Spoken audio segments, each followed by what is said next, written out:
El colectivo une un poco diferentes culturas, la cultura corresponde al hito de Picasso, programa de investigación y cambio social, programa fundado por Juan Carlos Marín, que es quien tenemos el gusto tan grande que nos acompañe, hito para los amigos y compañeros. Ellos, como él nos va a ir contando, trabajan en investigación social en muchas líneas importantes, en procesos largos, complejos y profundos, de los que siempre nos enriquecemos y aprendemos mucho, ¿no? Creo que muchos de aquí hemos recibido enorme crecimiento de eso. Pertenecen al Instituto Gino Germani de la Universidad de Buenos Aires. Lito es decano de Sociología, pero además de eso, sobre todo, es un gran compañero y epistemólogo, luchador social, con el que hemos compartido y crecido mucho.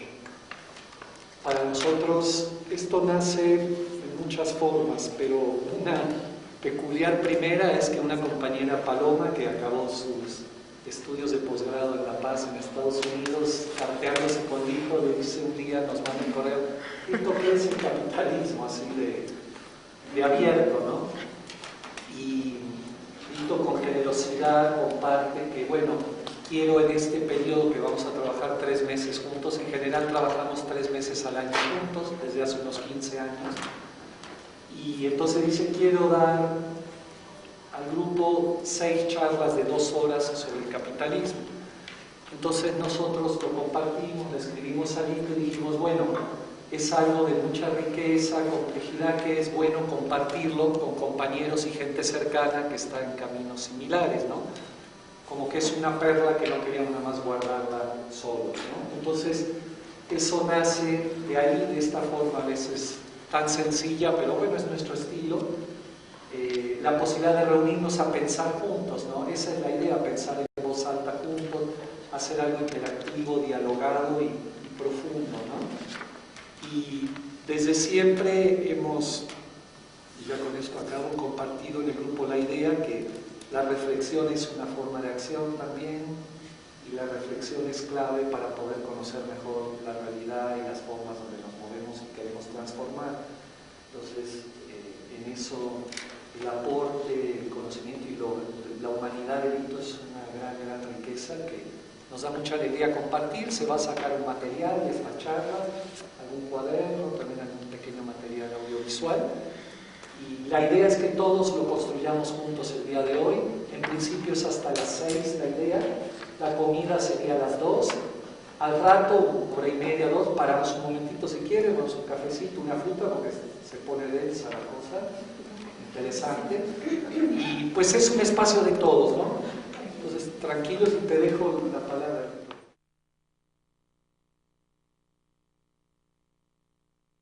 Un cartel en la puerta que dice capitalismo.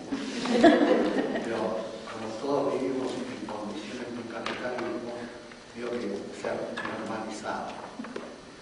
Bien, hay varias maneras de comenzar.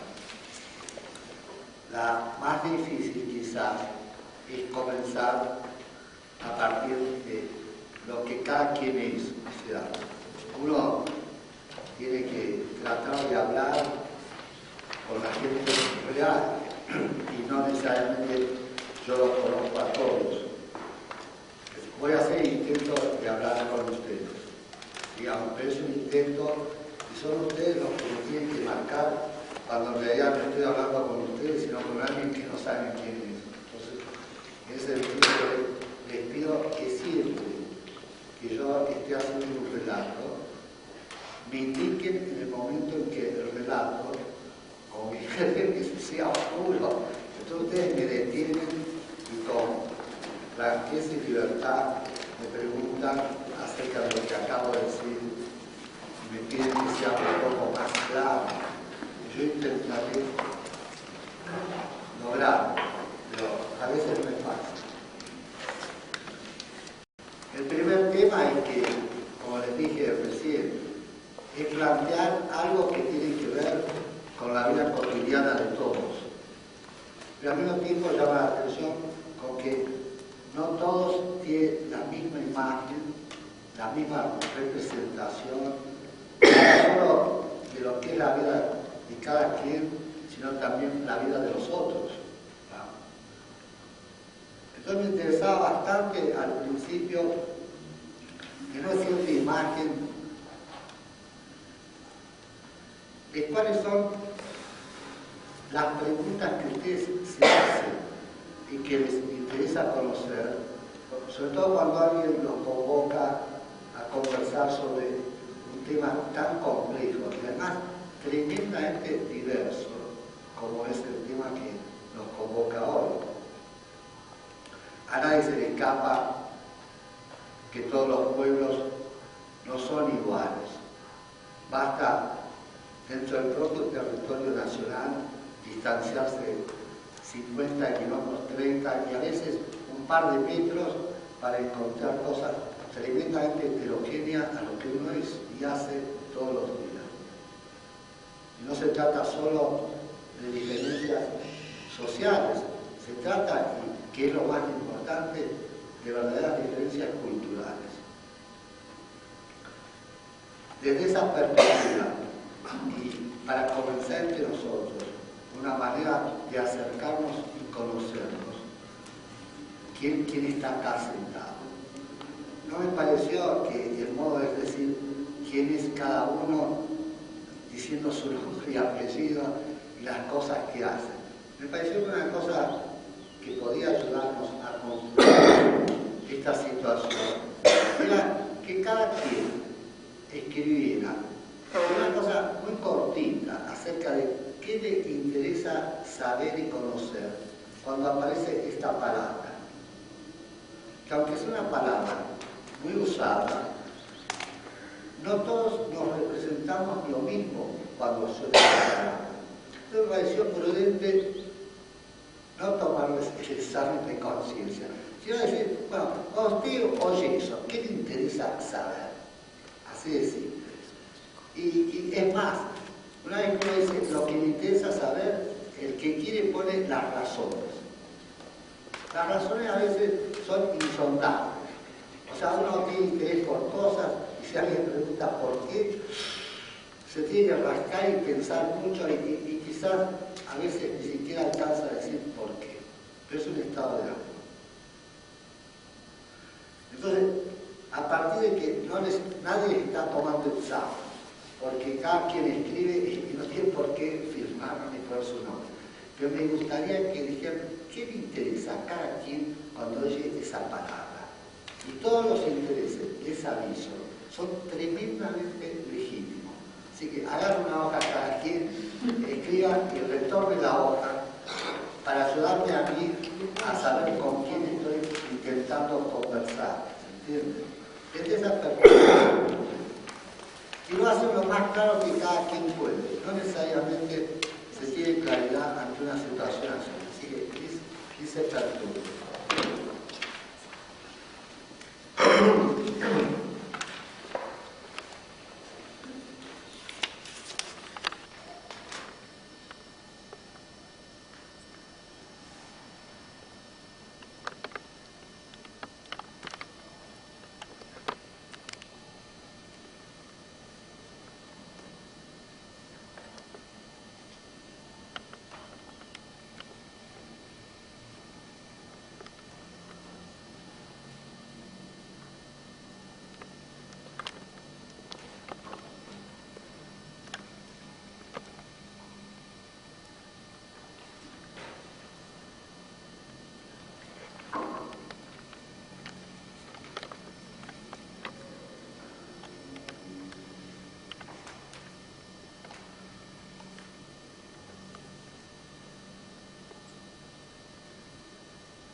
Esto es muy lindo, no lo vamos a perder. Bueno, yo cuando vine aquí estaba convencido al verlos de que el tema expresaba cierta inquietud de todos. Pero ahora que acabo de leer lo que cada quien ha dicho, donde se concentra el interés, me doy cuenta que más que una inquietud en cada uno de ustedes, lo que hay es una incomodidad. Y de alguna manera u otra, cada quien, no digo todos, ¿no? Expresan esa incomodidad señalándome cosas inmediatas y reales, nada fantasmal, cosas muy concretas. Y además, casi en la gran mayoría, una especie de convicción de que esa incomodidad al menos debiera cambiarse las condiciones que provocan incomodidad.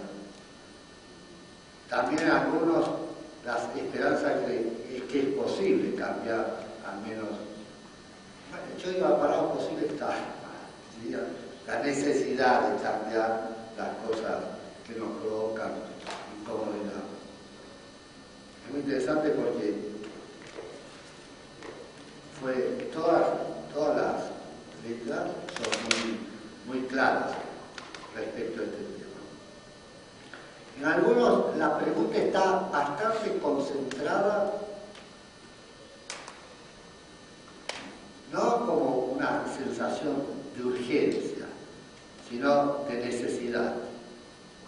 Y a veces es importante distinguir.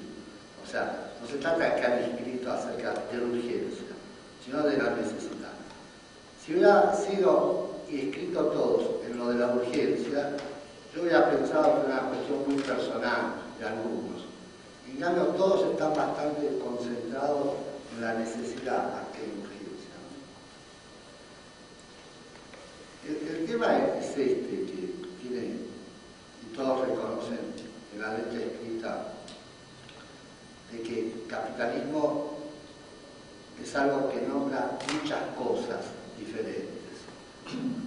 Algunos señalan el plano de la cultura, otros lo señalan el plano de diferencias entre las gentes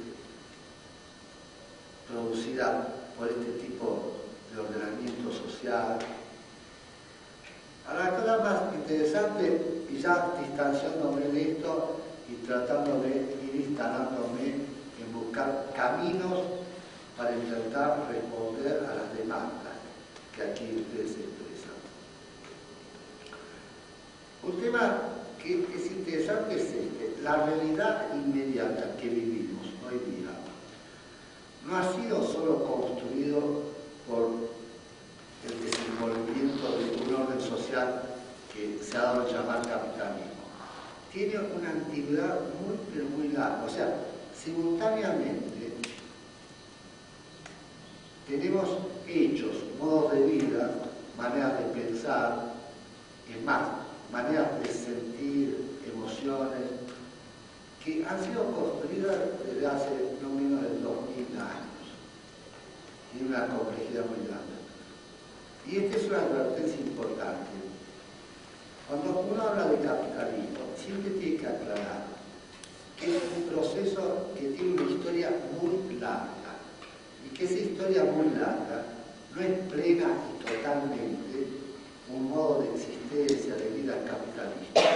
Lo cual es bastante contradictorio. O sea, eso de estar en un orden social que se nutre de construcciones muy, pero muy anteriores advertencia. Quien quiere entender el mundo en que vive, tiene que tratar de comprender que el mundo en que vive ha sido construido no solo mucho antes de su propia existencia, sino que ha sido construido en una historia que la inmensa mayoría desconoce. Fíjense, la historia es una de las últimas cosas que nos planteamos entender. O sea, la tendencia de todos nosotros, digamos, mejor dicho, hemos sido construidos, ¿no es cierto?, cualquiera sea el momento y las condiciones en que nacemos, como que lo que nos rodea desde niño en adelante, así es la realidad. Eso es lo normal. Lo vivimos como un hecho natural, casi formando parte de la naturaleza que vamos conociendo. Nos acostumbramos a ellas en el sentido positivo. Aprendemos a vivir en las condiciones que se nos presentan. Y por supuesto que esas condiciones van teniendo incomodidades, etc. Y muchas de esas condiciones pensamos que así ha sido siempre. Y poco a poco empezamos a comprender que muchas de las condiciones en que vivimos la ha construido la humanidad. Y ahí hay un aviso importante, que a veces conviene desde el inicio hacer presente. Nuestra humanidad es una especie tremendamente reciente. Basta que nos pongamos a pensar, por poco que sepamos, ¿no es cierto?, cuál es la historia en que se generó gran parte de los seres vivos que nos rodean y que no son seres humanos. Claro, quedamos muy sorprendidos, que a veces tenemos que hablar de millones de años. Claro, mucho más antiguos son los millones de años que tiene el propio planeta en que uno vive. Claro, y uno empieza cada vez con más claridad a saber que hubo especies que desaparecieron. O sea que había cierta cosa que es finita. O sea, la humanidad es una especie, no solo reciente en comparación con todo el mundo que nos rodea. Pero el tema es que es tremendamente reciente. Lo que más nos cuesta creer es que es una especie tan reciente.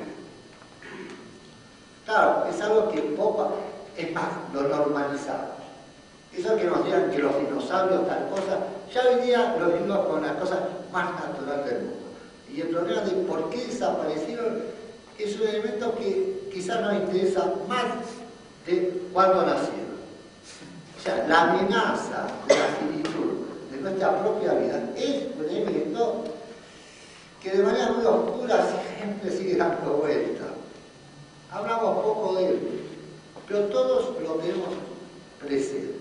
Y también, como gran parte de la vida, la normalizamos, con mayor o menor tristeza. Era una amiga mía que decía, ay, me da tanta pena morirme. Se estaba muriendo. En realidad tenía pena, no tenía dolor, no tenía ni miedo ni nada, le daba pena. Me había gustado eso de la vida. Pero fíjense, el entorno. Un origen reciente.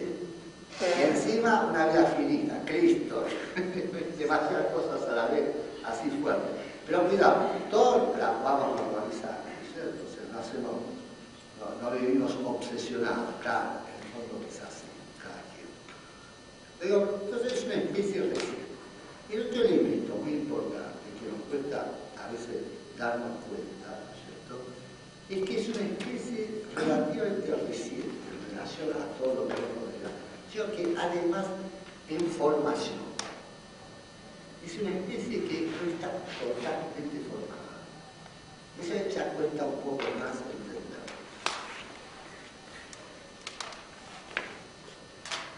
Claro, uno puede decir, pero deme algún dato real para que yo entienda que pertenezco a una especie no solo relativamente reciente, sino que está en formación.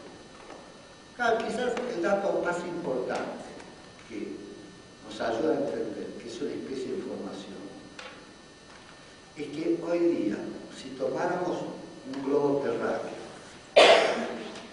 y empezáramos en ese globo terráqueo, claro, haría falta conocer un poco quizás de geografía y quizás leer la prensa, los diarios, no digo todos los días, pero cada tanto, o escuchar y ver la televisión, etc. Pero con lo poco que sabemos cada uno de nosotros, un globo terráqueo, uno dice, si lo tuvieran acá lo haríamos, porque sería muy simpático.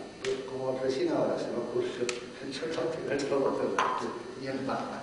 Pero supongo así que uno tiene el mapa, tiene el globo terráqueo, y uno lo pasa a uno por uno de ustedes, así como el papel de usted. Y dice, mire, lo único que les pido sobre ese mapa, sobre ese globo terráqueo, marque con una crucecita, o para que significar el dolor, clave un alfiler. En todos los lugares donde ustedes se han enterado que la gente está combatiendo, enfrentándose en forma de lucha armada, guerras pequeñas o grandes. Cristo. Un erizo. Está buenísima la imagen. Aparece un erizo así, ya. De México. No quiero ser tan grande. Pero cada cual tiene la espina clavada quizá en su corazón, en su cuerpo, cuando ve eso. Claro, la mayoría no sé. Pero por lo que han escrito, supongo que el 99,9% de ustedes ven el mapa así, a partir de este desafío, y le duele un poco el cuerpo, ¿cierto? No digo, entonces, fíjense, yo digo, es una especie de información. Y alguien dice, ¿pero qué quiere decir eso? Justamente, la demostración de que es una especie de información es que todavía no ha logrado construir una forma de organizarse para no tener que hacer el tema de matar a otro, un tema que lo vive como sustantivo y fíjense la frase, como necesario. O sea, es muy fuerte, tremendo, que así es. Hay un gran libro de una persona que yo quiero muy poco, pero en la investigación científica y social es bueno. Después le explico porque no lo quiero mucho, pero es bueno, o sea, intelectualmente, como investigador es bueno. Es que es Konrad Lorenz. Escribió un libro que está en español, por suerte para ustedes, que se llama La agresión, ese pretendido mal. Este hombre es un gran investigador en lo que se llama el campo de la etología, o sea, la investigación en la cultura y la sociabilidad, ¿no es cierto?, no solo de los animales, sino también de los insectos. Ustedes saben que hay insectos y animales que tienen órdenes sociales, organizaciones muy interesantes. Entonces, él estudia el tema de la agresión. Y se da cuenta que las especies, cuando logran cumplir el ciclo de su identidad como especie y se estabilizan, justamente, han inhibido la agresión entre ellos. La expresan de otra manera esa agresión. Cuando es entre ellos, fíjense, sobre la misma identidad biológica corporal de cada uno de estos individuos, obviamente que en la creación de condiciones de existencia han tenido que transformar gran parte del medio que los rodea para tener alimentación, condiciones de vida, etc. Y una parte de sus acciones, sí, está orientada muchas veces a destruir parte de la naturaleza para alimentarse. Han logrado finalmente reducir la agresión fundamentalmente a dos procesos nítidos. Defender su existencia ante un ataque. Defender la existencia ante un ataque no quiere decir, fíjense, canalizar la agresión hacia otro innecesariamente, solo ante el ataque. Y lo otro, que es muy importante, canalizar y desarrollar primero, por supuesto, la capacidad de agresión para alimentarse. Claro, cuando uno tiene imagen idílica de un pueblo recolector, ¿no es cierto?, el nivel de agresión a la naturaleza es mínimo. En realidad trata de aprender por acumulación sucesiva de generaciones a no agredir innecesariamente a la naturaleza y solo recoger parte de su fruto o parte de su identidad sin destruirlo, para que se prolongue esa fuerza de alimentación. Pero también hay un cambio cualitativo es alimentarse con otras especies. O sea, la agresión está canalizada en la reproducción, la transformación del medio en que viven, pero no se canaliza hacia la propia especie. Esa es la tendencia histórica concreta, ¿no es cierto?, en la tremenda heterogeneidad y diversidad de especies que expresan formas de vida, ¿no es cierto? Alguien dice, ¿y qué hace? Exacto. Con esa, perdón. ¿Y el ser humano? Fuerte, fuerte. ¿Qué pasa en el ser humano? Ya vamos a hacer. Bueno, es empezar a conocer lo que nos rodea, porque así comprendemos mucho de lo que somos. Y lo doy vuelta. Y también la capacidad que hemos logrado nos permite entender con más claridad lo que nos rodea. Las dos cosas son lo uno y lo mismo. Se alimentan pendularmente siempre de una a otra. Es interesante conocer en las especies, en la diversidad de especies, dónde se empieza a canalizar la agresión. Esa capacidad histórica con que una especie va construyendo y creando con originalidad formas de ser capaces en la transformación de lo que los rodea. Fíjense, ya no hablo de la agresión de lo que nos rodea, de transformar lo que nos rodea para sobrevivir y construirse como especie. Y ahí hay una cosa interesante que señala con bastante claridad las investigaciones de Conrad Lorenz. Transforma hacia la propia especie toda la heterogeneidad de acciones que en principio las llama agresivas, las transforma en acciones que permiten justamente la más profunda solidaridad, afecto al interior de la especie. Y es muy interesante cómo él analiza, ¿no es cierto?, la relación popular en las especies, cuya base de acciones son acciones que han sido tremendamente agresivas en el origen. ¿Sí? Entonces, el caso más emblemático que a uno le llama la atención es cuando empieza él a describir en las distintas especies el acto de amor, el acto de procreación. Gran parte del acto de amor y procreación, la infraestructura, o sea, la base de la acción es una combinación de las mismas acciones que se usan para transformar la red y poder alimentarse de la son prácticamente las mismas. Esos abrazos brutales, eso casi destripar a los otros. Claro, incluso hay una imagen de rosa, no sé cómo se le llama acá, en algunos países míos sea el mammoetá o el bichito Dios, no sé, es ese, no, es un insecto que hace este gesto. ¿Las mantis? Eso, las mantas religiosas. Y después vamos a ver por qué se le dice religiosa, porque es muy interesante. Entonces, ahí vemos que la especie se construye.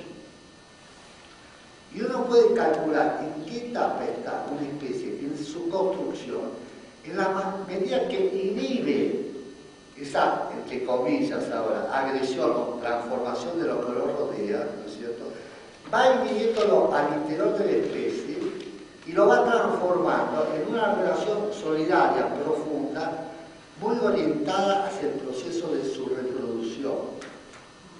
Es interesante ver en la historia de las diferentes identidades biológicas las etapas de una enorme complejidad. Pero ¿para qué nos es útil a nosotros? Es para darnos cuenta que gran parte de nuestra agresión a otros, ¿no es cierto?, es la advertencia. Esta especie aún no está construida. Está en proceso de construcción. Esa es la advertencia de que estamos en cierta etapa. Pero también nos empieza a interesar, digamos, qué es lo que hemos acumulado como especie. Y acá hay un tema que tiene cierta complejidad, que lo instalo y así como lo instalo lo voy a quitar. Pero sí me interesa que empiecen a instalar. Y es uno de los temas complejos de instalar. El problema que hay es que gran parte de la cultura que recibe, bueno, también tiene una historia complejísima y larga, ¿no es cierto? Y nos llevaría unos 5 o 7 años ir haciendo referencia a lo más significativo de esa cultura. No tengo más remedio, sufran las consecuencias. Yo tengo 5 o 6 años, así que voy a instalar forzadamente algunos temas, ¿no? Me comprometo a conversar sobre los temas cuando ustedes lo demandan. Pero hay un tema que es complejo para el investigador. O sea, sobre lo que es el orden social, y ahí hay un primer elemento. Todo el mundo habla. O sea, la inmensa mayoría de las palabras que utilizamos, damos por supuesto que son inteligibles, que son obvias, ¿no es cierto? Y hay un tema, sobre todo cuando uno trata de instalar el tema de una organización social, etc., es que muchas de las palabras que utilizamos presuponen mucho, una densidad enorme de cosas, y ya la vivimos como natural, casi como señales que usamos para que todo el mundo sepa a qué nos referimos. La tendencia que hay es que hay una tendencia a no instalar el estudio de la realidad a nivel de la acción. O sea, la acción casi es un inobservado. O sea, no porque no lo podamos observar, lo podemos observar, pero no lo vemos como necesario, salvo en situaciones en que nos cambian de lugar. Si nos cambian de lugar, justamente nos sentimos muy presionados a guiarnos por lo que hacen los otros. Casi caminamos en punta de pie. Imagínense, los invitan a ustedes, entre comillas, a una fiesta de gente que no tiene la más remota idea, pero a través de un amigo, una consejera lo invitan. Cuando uno llega observando a nivel de acción cómo se comporta todo el mundo. Son las pocas veces que observamos a nivel de acción. La mayoría de veces ya hemos sido construidos y no necesitamos fijarnos en la acción del otro, ni en la palabra ni en nada, ¿no es cierto? Ya tenemos un bagaje, llamémoslo cultural, ¿no es cierto?, construido una complejidad social enorme, pero nos sentimos como la comodidad de que entendemos y conocemos las condiciones del espacio. Justamente, ese es un tema interesante. Estamos bastante construidos, ¿no es cierto?, sobre todo ya en la vida adulta, no si somos niños, si somos adultos, tenemos un bagaje de conocimientos que permite, solo me basta mirarlos para saber quién es quién y cómo me tengo que comportar, ¿no es cierto? O sea que estamos construidos para hacer, digamos, una determinación, entre comillas, casi obsesiva de ver la acción del otro, ¿no es cierto? Nos manejamos con imágenes que nos dicen todo, de enorme complejidad. Esto que acabo de decir, ¡chá!, lo saca. Lo tiene en un rincón. Estamos en el momento en que descubrimos que esta especie es relativamente reciente, que estamos rodeados de un mundo mucho más anterior que nosotros, ¿no es cierto?, que sabemos que adicionalmente se nos advierte que es una especie de información. La pregunta es todo, y acá se expresa de otra manera, la ansiedad. Bueno, ¿cuándo cambia esto?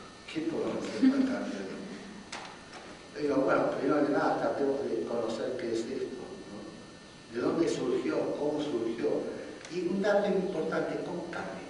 Y ahí fíjense, no es porque yo sea crónicamente un pesimista optimista, pero el solo hecho de saber que antes era distinto y me da una pequeña luz y quizás una brecha.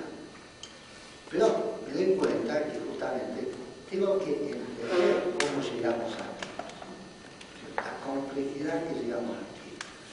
Fíjense la complejidad de un orden social que hace que estemos aquí y ahora. Claro, yo puedo descubrir que el orden social es una enorme complejidad. pues están aquí a ustedes. Basta que yo les hiciera a ustedes para que ustedes aceptaran lo que yo acabo de decir. Yo digo, el hecho que estén ustedes aquí expresa la complejidad de un orden social que los trasciende temporalmente. Dicen, ¿pero qué está hablando? Muy fácil. Si cada uno de ustedes, con lápiz y papel, no digo que lo vayan a hacer porque les tomo examen a cada rato, dicen, no. Pero fíjense, basta que apelen a la memoria, al recuerdo, mal o bien construido de cada uno de ustedes. Piensen dónde nacieron sus abuelos. De los dos lados son 4. ¿Dónde nacieron? ¿De qué trabajaban o se ganaban la vida? Bueno, no pretendo que alguien me denuncie una relación familiar. La memoria de cada quien, ¿cierto? Piensen en sus padres. ¿Dónde vinieron? ¿De qué trabajaban? Piensen en ustedes. ¿De qué viven? ¿De qué viven? Quiere decir de qué trabajaban. Si tienen mucha suerte, alguien les regalará las conocimientos. Si no, cada quien sabe. Basta esa complejidad. Yo no tengo ninguna duda.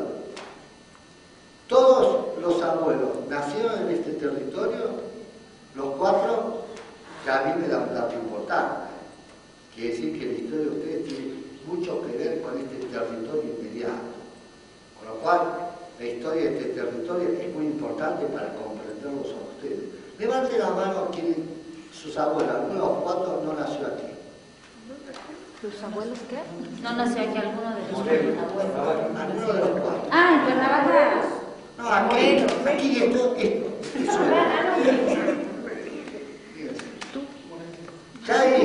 Ya eso tiene cierta importancia, a no ser que me hagan creer a mí que México es uno y lo mismo, allí donde llego. Difícil. Veracruz tiene mucho que ver con esto. Veracruz es el Caribe, y esto es con el Caribe más o menos. Y podría decir así, pero está cierto, fíjense, que es una cosa importante.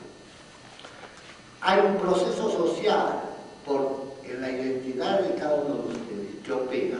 Alguien dice, pero no opera inmediatamente. ¿Ustedes creen que no opera inmediatamente? Ustedes podrían quitar lo que son de esas 2 o 3 generaciones que lo fueron construidos sin darse cuenta, imperceptiblemente, etc. Digo, no, obviamente. Explicar que ustedes están aquí tiene una enorme complejidad. O sea, si yo le dije a alguien, explíqueme los procesos sociales constitutivos de esta región. Cristo. La cantidad de referencias que yo uso a Cristo acá, no, el pobre no tiene nada que ver. Él conmigo, yo con él, yo lo recuerdo. Mire, yo soy descendiente español, o sea, pero de Cristo aparece el cara. Es una convocatoria en todo caso. Es un amigo, así que. Pero inmediatamente se dan cuenta que es un complejo proceso de escribir eso. ¿Cuántas horas se pasarían ustedes tratando de describirme lo que hacía el abuelo, a qué edad lo conoció? Que yo, fíjense, soy más fuerte todavía. Quizás aprendieron algo de los abuelos, de los padres, quizás. Muy bien. Entonces empezar a dar cuenta de la identidad de ustedes. No tendrían más remedio en esas noches de madrugada en que había uno dice, bueno, mi abuelo tal cosa. O sea, uno retoma muchas veces la propia historia. Y la propia historia es larga, muy larga. Cada uno opera más. Claro, cuando uno es muy niño, ni siquiera tiene el tema. Para un niño la historia no existe. Lo que existe es lo inmediato y lo que es en ese momento. Pero ya ustedes no, ustedes ya saben que hay una historia personal, entre comillas, construida por otros. El tema es qué hacemos con esa historia que expresamos de alguna manera u otra, porque no todos nos sentamos de la misma manera, en las mismas posturas, etc.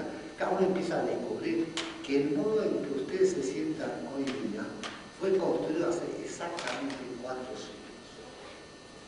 Hace 4 siglos nadie hubiera sido tan mal educado ante la conversación de alguien que supone que escucha. Estarían todos así, nadie se cruzaría de izquierda al pecho. Pero uno empieza a descubrir que el comportamiento de uno con el propio cuerpo es una larga construcción, larguísima. Alguien ha hablado alguna vez hablar de Erasmo de Rotterdam, pero estoy seguro, y sobre todo lo encontré en México, una enorme cantidad de pequeños cuadernitos que le explicaban a la gente cómo debe comportarse ante otro. O sea, ¿qué quiere decir? Que el modo con que uso mi cuerpo es una construcción. Es una construcción que a lo mejor tiene ciclos. Y nadie ha sido informado al respecto. Claro, si yo instalo la observación de ustedes a nivel de la acción, digo, están ante una situación en que se sienten cómodos, distendidos. No hay una tensión en que cada quien siente que está siendo observado en su comportamiento.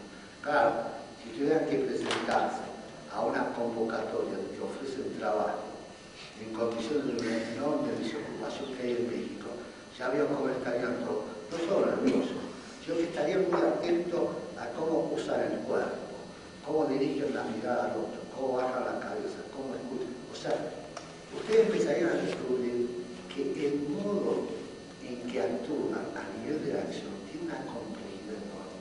Claro, aquel que va a buscar el trabajo y no tiene la prudencia de este control corporal, posiblemente no encuentre el trabajo. Tiene que comportarse de acuerdo a una obediencia implícita. Entonces es un tema importante, la obediencia implícita, a veces explícita, ¿cierto? Recibimos una orden. Entonces, fíjense, uno empieza a descubrir también de que hay una construcción acerca de cómo me comporto a nivel de acción de una enorme meticulosidad, etc. Y uno descubre que esta manera de comportarse tiene una historia.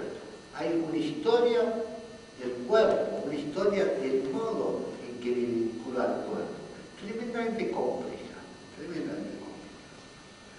Y esa historia de cómo me comporto con el propio cuerpo, escuchen, y cómo uso el cuerpo en la relación con los otros, es una historia subordinada a una dimensión en la historia de la humanidad muy importante y que todavía no se ha construido una historia clara, que es la historia del poder. Nos comportamos de acuerdo a cómo se nos hace presente la dimensión del poder. O sea, todas las situaciones, ¿no es cierto?, implican una relación entre las personas donde está presente la dimensión del poder. A nadie le sorprendería, yo digo, si dijera, mire, todo lo que nos rodea se comporta de acuerdo a la ley de atracción de los cuerpos celestes, la Tierra, las masas, etc., lo que es llamado gravedad. Todo el mundo ha normalizado. Y claro que existe la ley de gravedad, pero les costaría mucho, pero mucho, empezar a describir cómo opera la dimensión del poder en la postura de ustedes en este momento. Les costaría, complejo. Cada uno entra inadvertidamente. Este círculo demuestra, obviamente, ¿no es cierto?, un equilibrio de igualación entre todos los cuerpos. Sí, pero todos me miran a mí. Los están mirando entre ustedes, excepcionalmente. ¿Y eso qué quiere decir? Que alguien que es fantasma dice, es el poder de la palabra. No es el poder de la palabra. Es algo que tengo que empezar a hacer presente. Ustedes han sido, sin saber, expropiados de la capacidad de conocer la dimensión del poder, porque la han normalizado, forma parte del paisaje. O sea, no es que están construidos para percibir, fíjense, conceptualmente e intelectualmente la dimensión del poder, pero sí han sido construidos para manejar su cuerpo de acuerdo a las condiciones de poder en que están presentes. Entonces hay una historia del poder que tenemos que conocer, que tiene una enorme complejidad y que solo vamos a poder conocerla cuando empecemos a hacer observable algo que puede observarse, que es la realidad corporal de ustedes, cómo la usan, cómo la instalan, cómo la predisponen, etc. digo, bueno, entonces es importante empezar a tener presente eso. ¿Dónde instala uno la observación? Y admitir que hay muchas cosas posibles de ser observadas, pero que son inobservadas. Entonces ya tenemos dos elementos importantes. Hay cosas que observamos, y esas cosas que observamos permanentemente, escuchen, nos disciplinan, nos instalan cómo nos tenemos que comportar. Y el cómo nos tenemos que comportar ha sido construido históricamente. Hay enormes distancias en el uso del cuerpo según sea el momento histórico en que indagamos cómo se comporta cada quien. Entonces, hay una colección excepcional de historia que se llama Historia de la Vida Privada. Lo que yo, cada vez que hago una digresión de esta, es como si entre ustedes apareciera otro personaje que debiera haber estado aquí hace meses, pero no lo estuvo, con un paquete bibliográfico diciendo interesante que antes lean esto. Pero como el que estaba, para tener la más remota imaginación, cómo iba a empezar y qué iba a hacer hasta que no viera a ustedes. Pero es una digresión. Hay una historia genial, historia de la vida privada, una colección. Después pienso le dar los datos biográficos de rigor, porque mi memoria es muy limitada. Pero le va a dar los datos. Yo no digo que la lean al tiro, pero aquel que le interesa, se sintió motivado por el tema, es genial, se queda extremadamente muy interesante. A pesar que no comparto el enfoque teórico, etc., reconozco que es un esfuerzo de investigación tremendamente importante. Historia de la vida privada. ¿Qué virtud tiene? Para aquel que se anime a mirar uno de los tomos, un capítulo, yo le aconsejo lo siguiente. Una cosa buena que tiene esta bibliografía es que está muy ilustrada. Entonces y cada ilustración tiene la base, una descripción de lo que muestra. Entonces le aconsejo a todos que comiencen a tomar ese libro mirando la ilustración y leyendo lo que dice abajo. Fíjense que les estoy diciendo una cosa muy fuerte. No les digo leanlo. Primero miren, lean lo que dice abajo. Y si el entusiasmo los atrapa, lean lo que quieran leer. Es una gran ejercitación, ¿no es cierto? A tener la capacidad de hacer observable, ¿no es cierto?, la realidad y ver de qué manera la describe, la conceptualiza, ¿no es cierto?, alguien que ha investigado diferentes temas. Fíjense, el libro empieza en el Imperio Romano y la colección termina en este siglo XX que ha pasado. En ese sentido, es muy ilustrativo. Yo insisto, no entren, parece no entren en ese término, entren mirando las imágenes que son. Después sí, hagan libremente lo que quieran. Es un consejo.